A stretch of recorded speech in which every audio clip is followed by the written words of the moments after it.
Hey there friends, it's a beautiful day here in southern Indiana. It's late November and it's a wonderful time to be alive, a wonderful time to go out and look for some mushrooms. All the leaves are off the trees, there's no bugs, there's no poison ivy, and there's limited sweating. So a great time to go looking for mushrooms. Since it is almost the Thanksgiving holiday here in the United States, I thought it would be a good time to make a video about 6 mushrooms I am thankful for. 6 mushrooms you can find at this time of the year. These are all wood decomposing mushrooms and they all have a number of health benefits. But before we get into the mushrooms, let's have a word of warning. In no way am I suggesting that you go out and collect a bunch of wild mushrooms and feed them to your friends and family for Thanksgiving dinner. That would be a decidedly bad idea. It takes knowledge and care to successfully forage and consume mushrooms. You need to know the species intimately and all of their variations and their lookalikes. You need to take care to collect them from uncontaminated areas and to inspect them properly and prepare them properly. If you are trying a mushroom for the first time, you need to just eat a tablespoon or 2 at the most and give it a day or 2, see how that affects you. If you did want to try a mushroom dish for Thanksgiving, there are some cultivated counterparts available in the supermarket, fresh or dried, for some of these mushrooms. You could try that. And I guess if I had to pick one of these mushrooms to make a dish to have my family try for Thanksgiving, I would probably pick this first mushroom. A, it's delicious. B, there's no deadly poisonous lookalikes here in the United States. And also it's not one that's known to cause allergic reactions.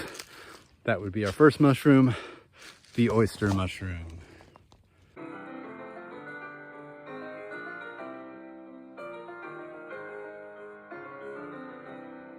So here it is, Pleurotus ostreatus, the pearl oyster or common oyster mushroom. This mushroom can be found any time of the year, but it peaks right about now, and its peak frequency is in the winter.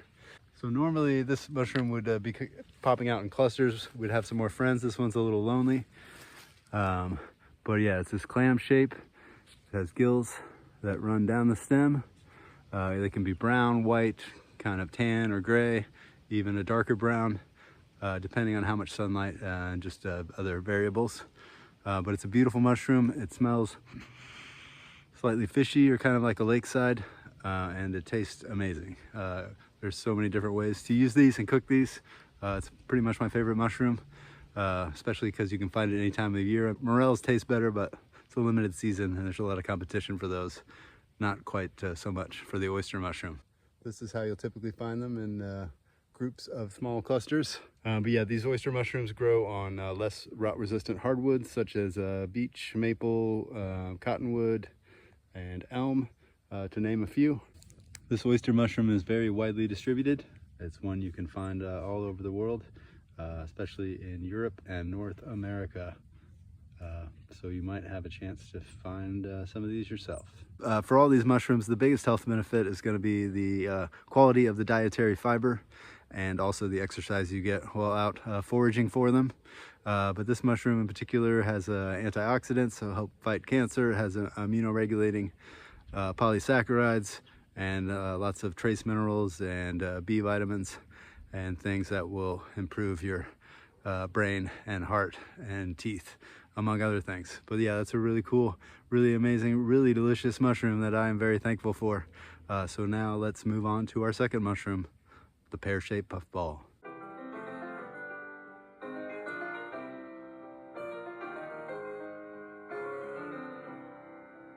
Okay, we have some pear-shaped puffballs covering this down tree. Quite a number of them here, some older ones, some younger ones.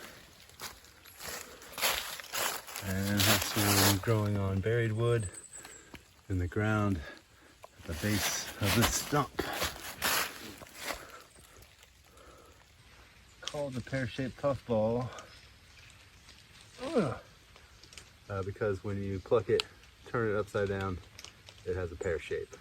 So these are the little puffballs, the only little puffball that grows on wood. They'll start out as kind of a lighter brownish color, and as they mature, they'll yellow and darken with age. You can eventually get brownish and kind of greenish. And then a little hole will open in the top, and if they are disturbed at all, they will release their spores. So this is a nutrient-dense edible mushroom. It is widely distributed, and its peak frequency is in the fall.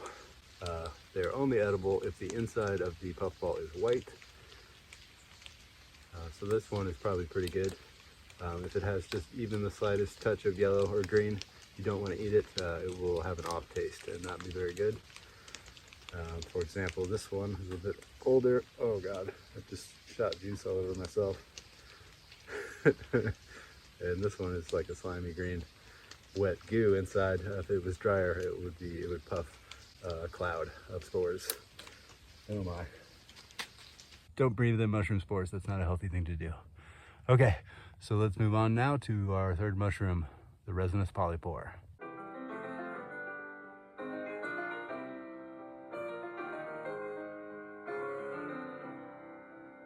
All right, so here we have a couple resinous polypores. This is an edible mushroom that comes out in the fall. By late November, most of them are probably going to be hard and inedible. You have to get them when they are just coming out, when they are soft and watery. But yeah, it has this kind of tannish, porous undersurface. It'll have a reddish top that will get leathery and kind of fuzzy over time, and the top will have holes that when it's younger will exude kind of an amber watery liquid, hence the name of the resinous polypore. Really good shot of the pore layer there. You can see it is a polypore mushroom. But this is a delicious edible mushroom when fresh and young. It has a mild mushroomy flavor and very nice pillowy texture. But of all the mushrooms we're talking about today, this is probably the least studied, the least foraged. But I really enjoy it. There is a little bit of information on it saying that it does have some antioxidants and anti-tumor properties. But yeah, let me show you a younger one that would be a good edible mushroom. Okay, so here's a younger resinous polypore. This is what you're looking for.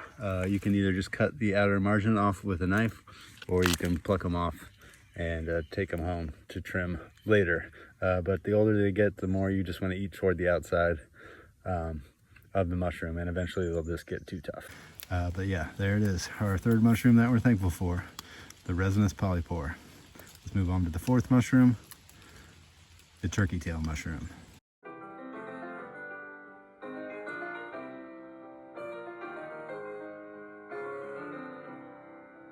This is the most Thanksgiving-y mushroom out there, the turkey tail.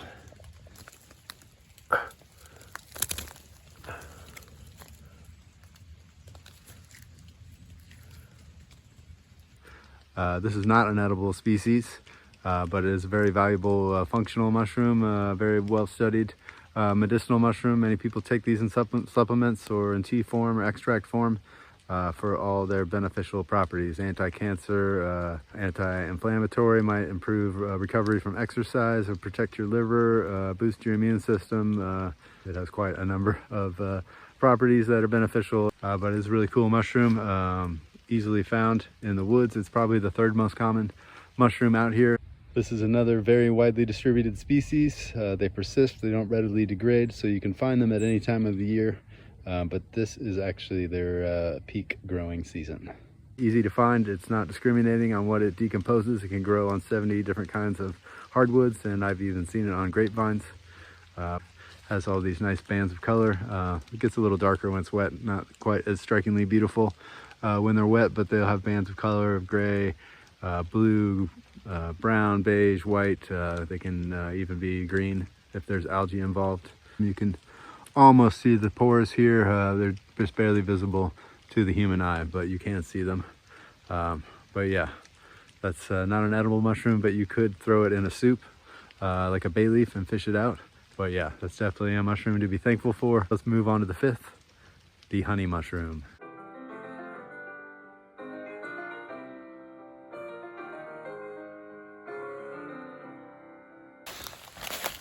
All right, here's our fifth mushroom, the honey mushroom.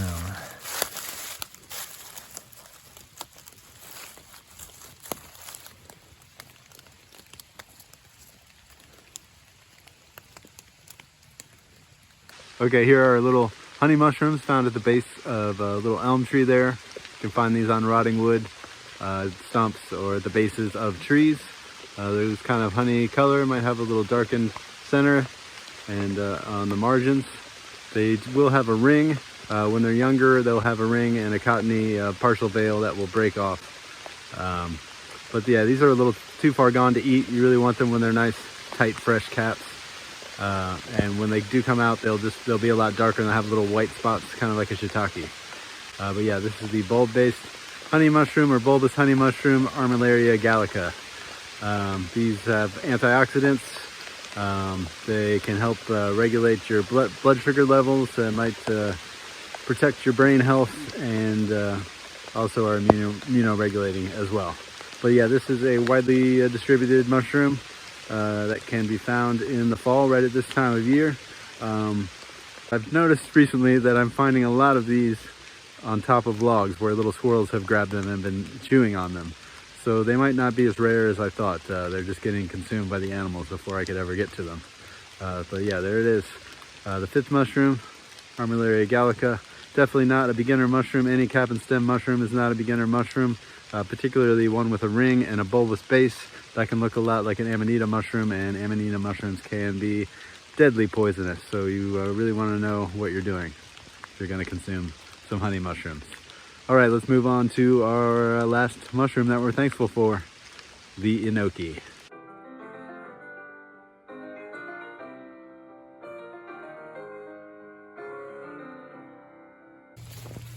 All right, here's our last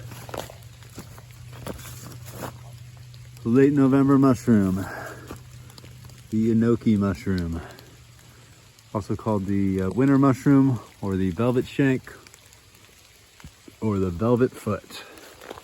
This is definitely not a beginner mushroom, as it looks a lot like the deadly gallerina. They can even be growing on the same limb or log, so you have to be very careful to inspect them individually, otherwise you might die. So it's definitely something to think about. But you can see why they're called the velvet foot or velvet shank. They have this nice dark velvety stem. But the Enokis are a little bigger. They're a little more slimy and shiny on top. And they will not have a dark spore print. They will have a white spore print. And these mushrooms can be found most times on American elm trees, standing or fallen. Usually they're big clusters on standing elm trees is what I find the most, but you can also find them on downwood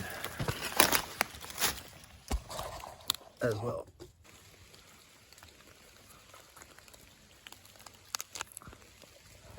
Okay, so here's our ooey gooey, slimy, sticky Enoki mushrooms. You can see how the stem is velvety and dark. You can also see that the gills are not attached to the stem. Those are free gills, and this mushroom will have a white spore print. These are widely distributed and just coming out at this time of the year. This is the first flush of them I've seen. They can be out all winter long. This is kind of mushroom that can freeze and thaw and be just fine. But yeah, it's a really nutritious and delicious mushroom. It's a bit chewy. It's not one of the best edibles out there, but it's at a time of the year when there aren't as many mushrooms. But yeah, really happy to have found these. These are known for their cancer prevention properties. These also can help your balance your immune system and improve your brain health possibly, and are just a really good source of nutrition. So let's move on. All right, there you have it. A veritable cornucopia of delicious and nutritious late November mushrooms to be thankful for. Really thankful to be able to get out and find so many wonderful mushrooms. I hope you have a great Thanksgiving if you're celebrating. If not, I hope you have a wonderful transition into the month of December. I'm Michael File. I'll see you next time on Mushroom Journeys.